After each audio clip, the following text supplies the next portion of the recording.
सबके लिए महत्वपूर्ण है। अगर सचमुच में हम एक पवित्र जीवन, परमेश्वर को भाने वाला जीवन, जय का जीवन अगर जीने का लक्ष्य रखते हैं, मन रखते हैं, तो कुछ बात हमें सीखनी बहुत जरूरी है। पिछली बार भी हम देख रहे थे क्रूस केंद्रित जीवन। एक तो है मैं केंद्रित मसीह जीवन, उसका लक्षण क्या है, उसका फल क्या है, उसके चिन्ह क्या है। और एक है क्रूस केंद्रित मसीह जीवन, मतलब जिसमें मसीह केंद्र में है। तो दोनों में फर्क है। जब केंद्र में मसीह हो तो साधारण बात नहीं है। उस समय मैं मरी हुई दशा में है। पौलुस कहता है गलातियों की पत्री में, मैं जीवित न रहा, मैं जीवित न रहा। मतलब पहले केंद्र में मैं था, स्वयं, मेरा गर्व, मेरी इच्छा, मेरी योजना। मैं केंद्रित जीवन अलग है, क्रूस केंद्रित जीवन अलग है। स्वर्ग का रास्ता क्रूस से जाता है, क्रूस के बाद ही पुनरुत्थान है। मेरे व्यक्तिगत जीवन में अगर क्रूस नहीं आया, मैं क्रूस पर नहीं चढ़ाया गया, तो वही विषय जो हम पिछली एतवार को सीखा था, क्रूस आधारित मसीह जीवन परमेश्वर चाहता है। केंद्र में क्रूस होना है, केंद्र में मसीह होना है। मेरे आनंद का आधार खाना पीना नहीं होना, पैसा, धन, दौलत, संसार नहीं होना। अगर मेरे आनंद का विषय, मेरी खुशी का विषय खाना पीना है, पैसा है, नौकरी है, संसार है, तो केंद्र में कौन है बताओ? मैं है, मेरी इच्छा, मेरा स्वाद पूरा नहीं हुआ, मेरा आदर नहीं हुआ, ये चीजें। क्योंकि केंद्र में कौन बैठा है सिंहासन पर? मैं।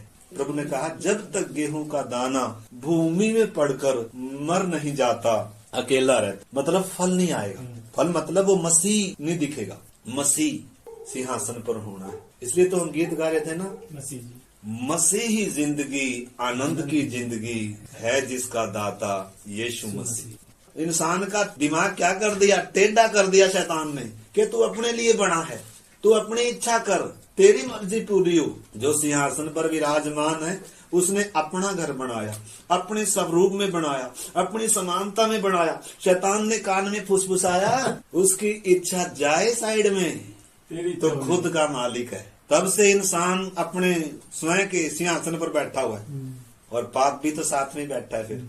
और शैतान ने भी तो फिर क्या करके रखा हुआ है? गुमराह करके रखा हुआ है। तो मेरे जीवन के सिंहासन पर कौन है, उस पर आधारित है मेरा मसीह जीवन।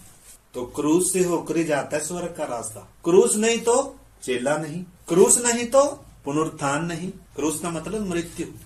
बहुत मुश्किल है, लेकिन लिखा है ये बल से नहीं, ताकत से नहीं, ये मेरी आत्मा के द्वारा संभव। जो हमसे मतलब हो नहीं सकता वो करने की सामर्थ्य है, जो मनुष्य से नहीं हो सकता। पतरस ने कहा प्रभु फिर तो किसका उद्धार होगा? कह रहा भाई जो मनुष्य से नहीं हो सकता वो है परमेश्वर करने वाला। हमारी फितरत में नहीं है शत्रु से प्यार करना, हृदय से, दिल से, जैसे यीशु ने किया, जैसा स्वभाव मसीह का था ऐसा ही हम सबका भी होना है। पिता की इच्छा के लिए समर्पित होना है। जब तक सिंहासन पर मैं है, स्वयं है, तो इच्छा भी रहेगी, फिर बड़ापन भी आएगा, घमंड भी आएगा, आदर लेने का, सम्मान पाने का। मेरी इच्छा क्यों नहीं हुई? पहले मेरी मर्जी पूरी होनी चाहिए थी, मेरी क्यों नहीं सुनी गई? तो सिंहासन पर कौन है? मैं बैठा, स्वयं बैठा हुआ है। प्रभु मुझ में से मुझे क्या कर? निकाल मुझ में से मुझे निकाल। पाप तो प्रभु ने निकाल दिया, शैतान को भी प्रभु ने निकाल दिया, लेकिन फिर हैंडल किसने पकड़ लिया? स्वयं ने पकड़ लिया। हमने स्वयं ने हैंडल पकड़ा है। तो बताओ आनंद आएगा? नहीं। पैसा होगा तो आनंद होगा, शरीर अच्छा है तो आनंद होगा। इधर हमने जो गीत गाया था ना, कौन सा था? चाहे कष्ट आवे, चाहे कष्ट आवे। केंद्र में अगर मसीह है, क्रूस है, सिंहासन पर राजाओं का राजा है, तो कष्ट में बताओ कैसा रहेगा?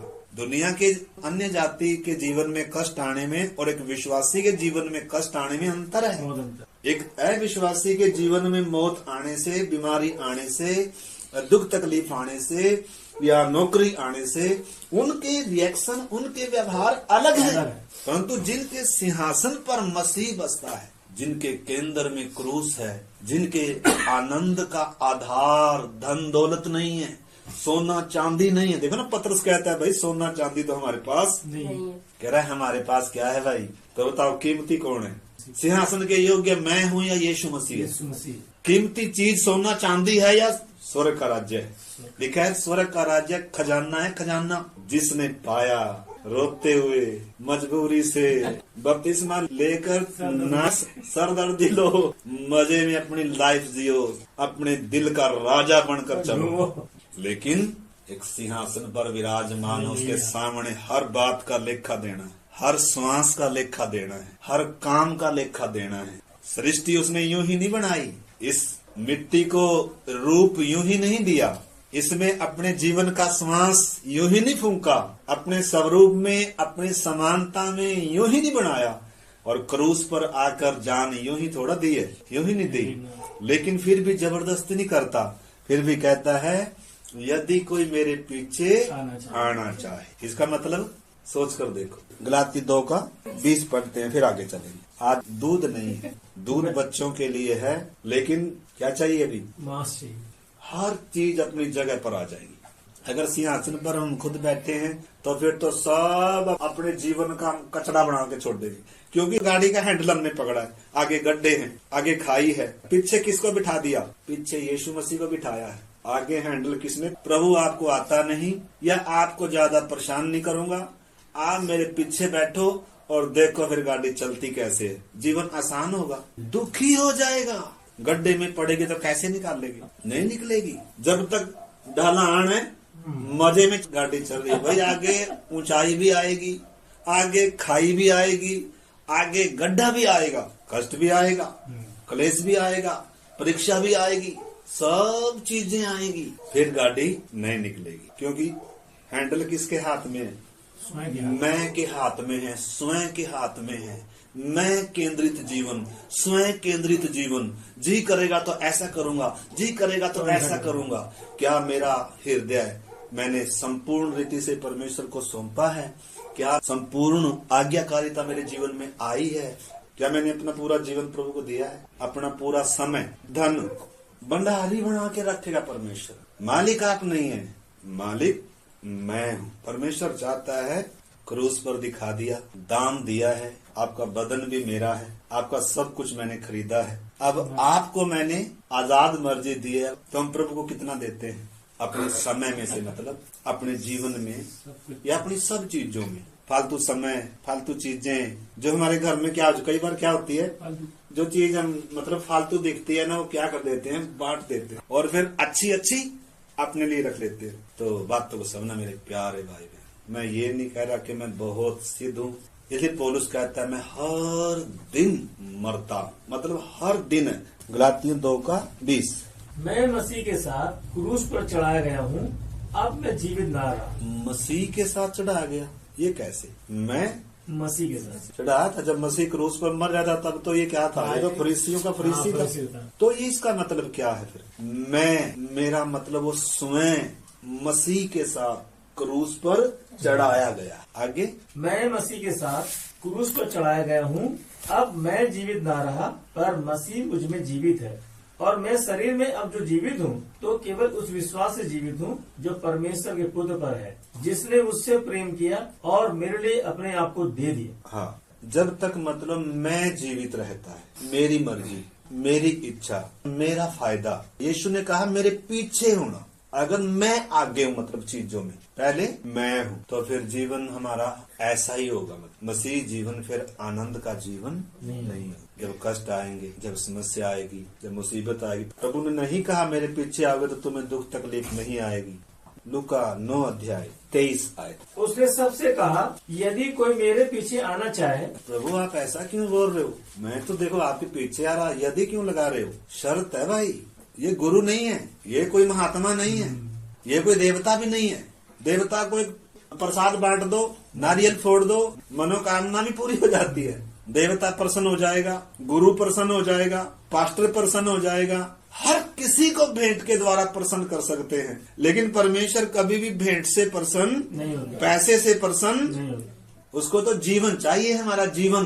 कोरे कागज पर क्या कर, पहले साइन कर। हम करेंगे बपतिस्मा कोरे कागज पर साइन है। वास्तव में बपतिस्मा कोरे कागज पर साइन है भाई, बिना शर्त के। कोई शर्त नहीं होगी तेरी, शर्तें मेरी होंगी, मैं जो मर्जी उस पर लिखूं तो बोल आमीन।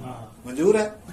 इजरायली बेचारे मिस्र से निकले बड़े आनंद के साथ, प्रभु ने उनको धनी भी बनाया। उन्होंने सोचा लॉटरी लगी है, तो लॉटरी नहीं लगी, मंदिर बनना है। सोने चांदी का क्या बनना है? मंदिर बनना है। तो माफ करना, आप गलत नहीं सोच बैठना, ये भी डर लगता है कई बार। आप मालिक है हर चीज के। यदि कोई मेरे पीछे आना चाहे तो अपने आपे से इनकार करे। अपने स्वयं से इनकार करना, अपने आपे से इनकार करना। प्रभु ये कैसे होगा? क्योंकि यीशु मसीह के पीछे कौन कौन लोग आ रहे थे? चंगाई पाने वाले आ रहे हैं, खाना खाने वाले आ रहे हैं, दुष्ट आत्माओं से छुटकारा पाने के लिए आ रहे हैं, सब प्रकार के लोग आ रहे हैं। देखो ना, फरीसी ने भी अपने घर में यीशु को बुलाया। हर कोई प्रभु के पीछे आना चाहता है, हर कोई प्रभु की सेवा करना चाहता है, लेकिन प्रभु की शर्त क्या है उस बात को हमें समझना है। प्रभु है कौन है वास्तव में? ये गुरु नहीं है, ये कोई देवता नहीं है, ये सब के बाद नहीं आता, ये सब के पहले आता है। पहली आयत बाइबल की क्या बता रही है? आदि में कौन है? सबसे पहले परमेश्वर। दूध नहीं है, आज मोटा भोजन है। समर्पण के लिए है, उसकी इच्छा के सामने अगर समर्पण कर दिया। अगर मिट्टी कुम्हार के हाथ में अपने आप को सौंप दे तो मिट्टी को नुकसान है? बताओ, मिट्टी को नुकसान है। अगर घड़े से ठंडा पानी किसी ने पीना है तो घड़े को इस प्रक्रिया तक पहुंचने के लिए कहाँ कहाँ से गुजरना पड़ता है, कौन कौन सा पड़ाव आएगा उसके जीवन में। तो सबसे पहले जब हम देखते हैं कुम्हार मिट्टी कैसे लाते थे, मिट्टी कहाँ लगी हुई थी? अपने परिवार में। अपने परिवार में से क्या किया? काट कर अलग। दर्द होया बड़ा। मतलब हर चीज की जो प्रक्रिया है आसान नहीं। देखो ना, कोई भी चीज है ना, ये मकान है, एक बढ़ने की प्रक्रिया है। हमें भी मसीह के स्वभाव तक बढ़ने की प्रक्रिया है। मतलब उद्धार पा लेना काफी नहीं है, पर उद्धार पाते जाना मतलब वो प्रक्रिया है जिसमें क्या आते हैं, एक एक अनुभव आते हैं। तो घड़ा यूं ही घड़ा नहीं बन जाता, बल्कि घड़ा एक मिट्टी होता है। मिट्टी को काट कर लाया जाता है, फिर उसको वो जब मिट्टी आई है तो उसमें पत्थर भी हैं, उसमें कंकड़ हैं, उसमें जड़ें हैं, वो नरम नहीं है, उसको कुछ भी कर नहीं सकते हैं। अभी वास्तव में इस पर अब घर लाकर अब इस पर काम चालू है।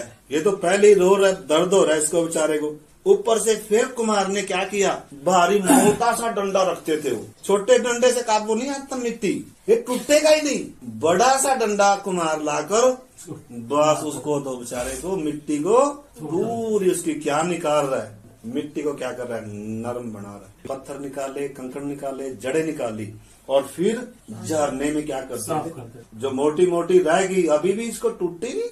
ऐसे परमेश्वर हमारे चरित्रों को बनाता है, हमारे स्वभावों से, हमारे स्वयं से परमेश्वर निपटता है। तो हमें समर्पण करना होगा, जैसे मिट्टी कुम्हार के हाथ में समर्पण करती है। उसकी एक लंबी प्रक्रिया, मैं उसमें नहीं जाऊंगा, हमारा विषय दूसरा है। तो पढ़िए वो आयत आगे पूरी पढ़ लीजिए, लूका 9:23। सबसे कहा, यदि कोई मेरे पीछे आना चाहे तो अपने आपे से इनकार करे और प्रतिदिन अपना क्रूज उठाए हुए मेरे पीछे हो ले। पहली बात हम देखते हैं अपने आपे से इनकार करना। जब मैं यीशु के पीछे चल रहा हूँ तो भले ही थोड़ा मुश्किल होगा, लेकिन असंभव नहीं है, क्योंकि क्रूस का प्रेम, परमेश्वर का प्रेम एक व्यक्ति को क्या करता है, स्वर्ग का लालच नहीं बल्कि परमेश्वर का प्रेम, यीशु का वो प्रेम एक व्यक्ति को विवश करता है, मजबूर कर निंदा सहने के लिए, दुख सहने के लिए, बदनामी सहने के लिए, अपने स्वयं का इनकार करने का जो बल मिलता है वो यीशु के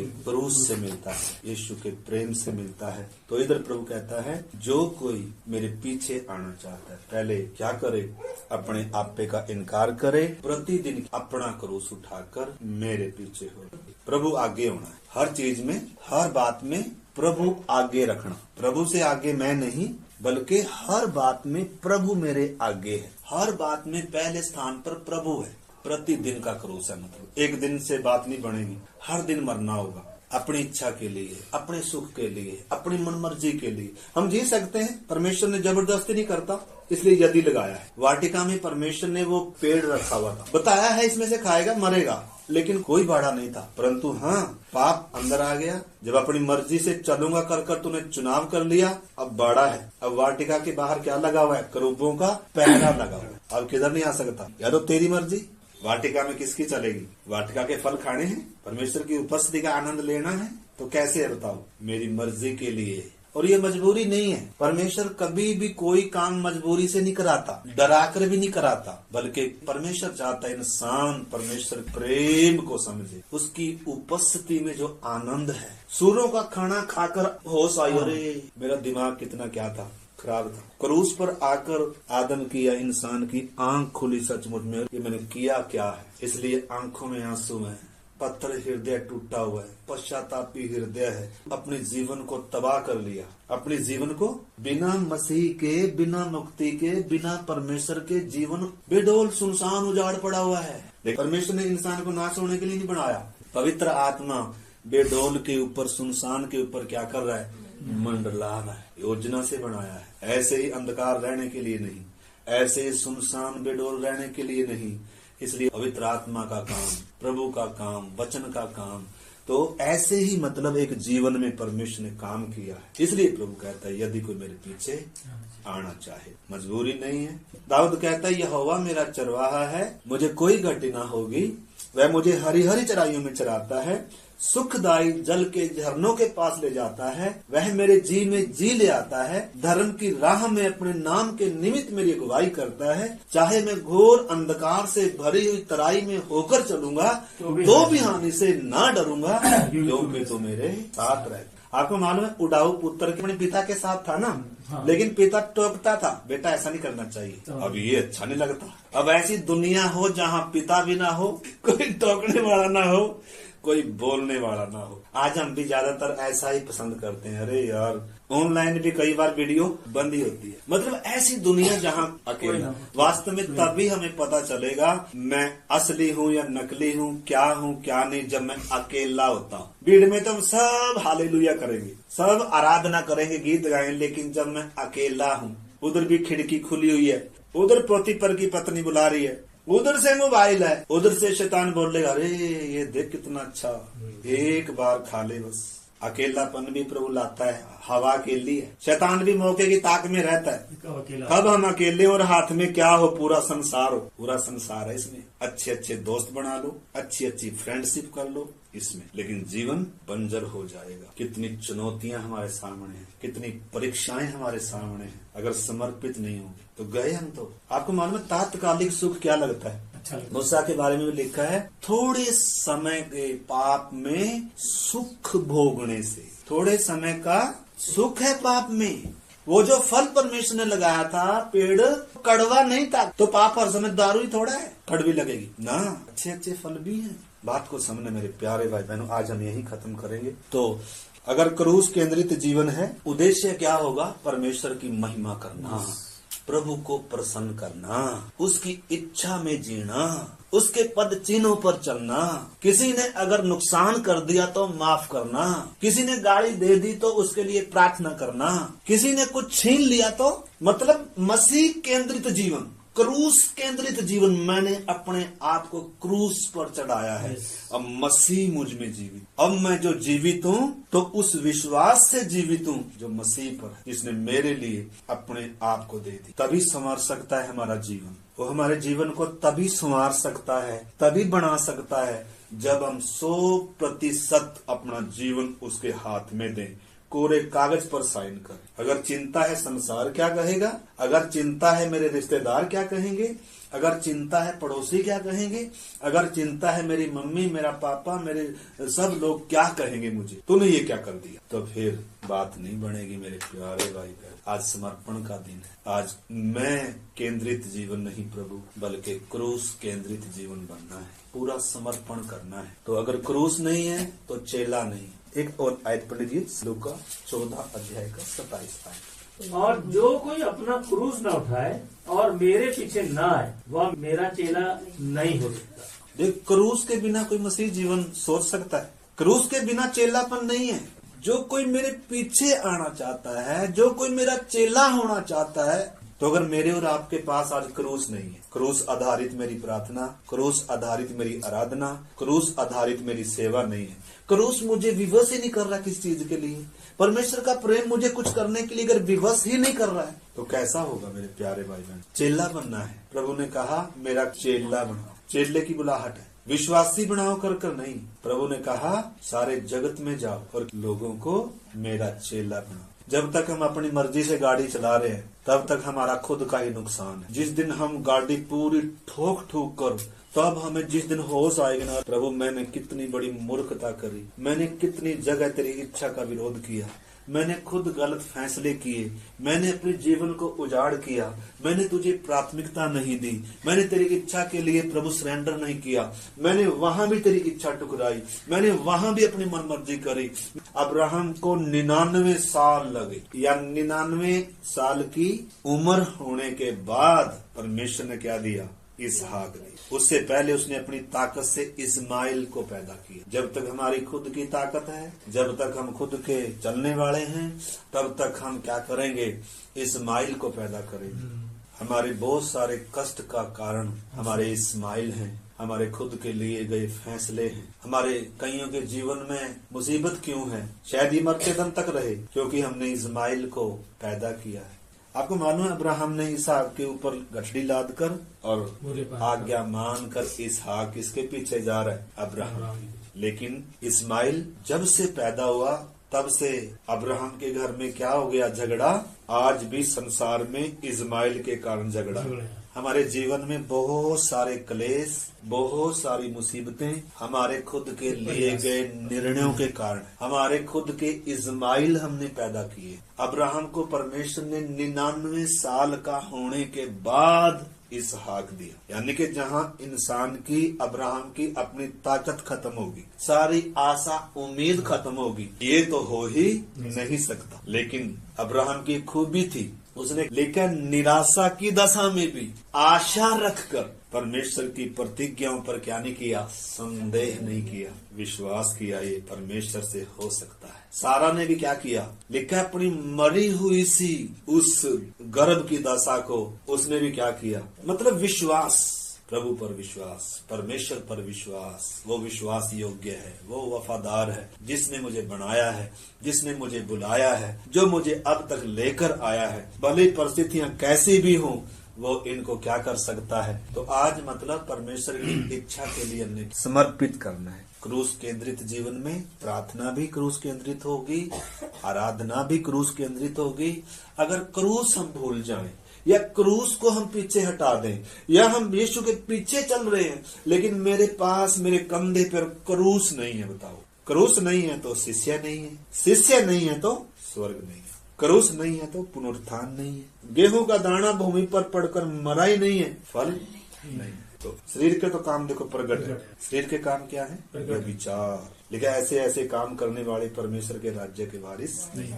ये पूरी लिस्ट है। वचन कहता है ऐसे ऐसे काम करने वाले स्वर्ग के राज्य के वारिस। देख सकते हैं आपने प्रवेश कर लिया, इजरायली कनान में आ चुके हैं, लेकिन अभी उसके अधिकारी बनना है। तो हमने देख लिया खतना होना है, फसा सेंटर में कौन होना है? मसीह होना है, क्रूस होना है, मेमना होना है, छुटकारे को याद रखना है, उसको नहीं भूलना। और उसके बाद हम देख रहे हैं यहोशू, अगर यरीहो की दीवार गिरनी है तो अभी हमने गीत भी गाया, यरीहो जैसी बाधाएं हो। बाधाएं तो हैं लेकिन कैसे पार होंगी? उसमें 3 बातें थी। सबसे पहले प्रकाशन हम देखते हैं, नंगी तलवार हाथ में लिए हुए कौन खड़ा है? यीशु मसीह वास्तव में। वो प्रकाशन, व्यक्तिगत प्रकाशन हम एक एक को आना है, मसीह से इनकाउंटर का वो अनुभव आना है, वो प्रकाशन पर। यरीहो गिरनी है तो हमें 3 चीज, प्रकाशन और दंडवत और जूती उतार। आइए समर्पण। क्रूस के बाद ही पुनरुत्थान है मेरे प्यारे भाई बहनों। क्रूस नहीं तो चेला भी नहीं है। यीशु ने शर्त रखी है, जो कोई मेरा चेला होना चाहता, आइए हम क्रूस के पास लौट आए। हालेलुया। जब क्रूस के अंदर से हट जाएगा, प्रार्थना तो होगी लेकिन टूटे दिल से नहीं होगी, आराधना तो होगी लेकिन बलिदान नहीं होगा, प्रेम की बातें होगी लेकिन क्रूस का प्रेम नहीं होगा, सेवा तो होगी परंतु आत्मसमर्पण नहीं होगा। कारण क्रूस को हमने केंद्र से हटाया है। जहाँ मैं जीवित हूँ वहाँ क्रूस व्यर्थ है, जहाँ क्रूस ऊंचा है वहाँ स्वर्ग को महिमा है। हालेलुया। थोड़ी देर इस बात को मनन करें और प्रार्थना करें। क्या मैं बिना क्रूस के हूँ? क्या मैं यीशु के पीछे चल रहा हूँ और मेरे कंधे पर क्रूस नहीं है? क्या मेरे आगे यीशु है या मैं यीशु के आगे हूँ? क्या मेरी मर्जी को पहला स्थान है या परमेश्वर की मर्जी को पहला स्थान है? थोड़ी देर हम सोचें और प्रार्थना करें।